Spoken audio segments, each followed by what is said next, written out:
It seemed so obvious to me that writing a book about my own rape would ruin my career.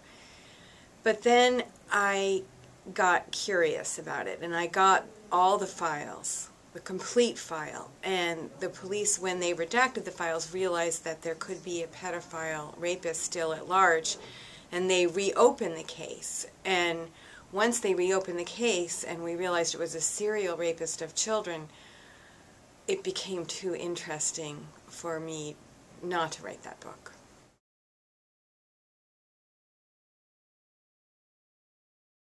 This strange response to fear that I had was very useful in my career.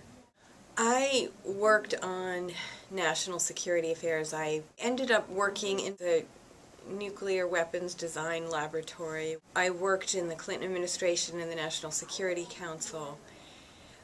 And then I was writing on terrorism, but I got very curious about the terrorists, and it turned out that I was very good at talking to them. And I think one of the things I've realized about why I can do that kind of work is that I turn fear into curiosity. I don't really, or didn't really, feel fear when I ought to feel fear.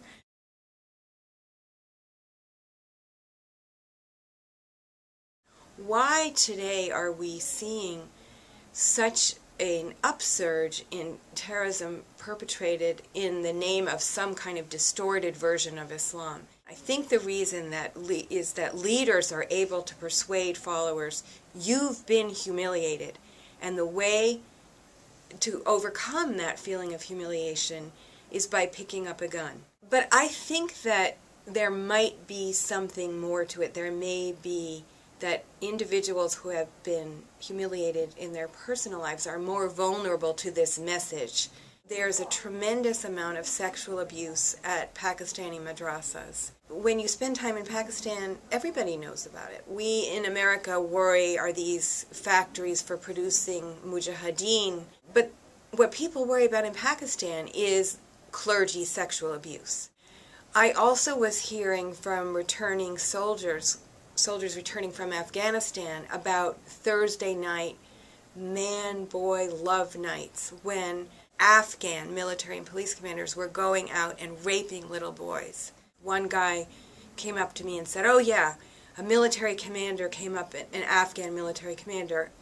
up to me and asked me, would you like to go to the market? I'll get you a boy. And this guy wasn't gay. And I asked him, well, why aren't you telling the New York Times? And he said, oh, well, I'm with the CIA, I can't talk about it. They all have an excuse, which I think is really fear and pain.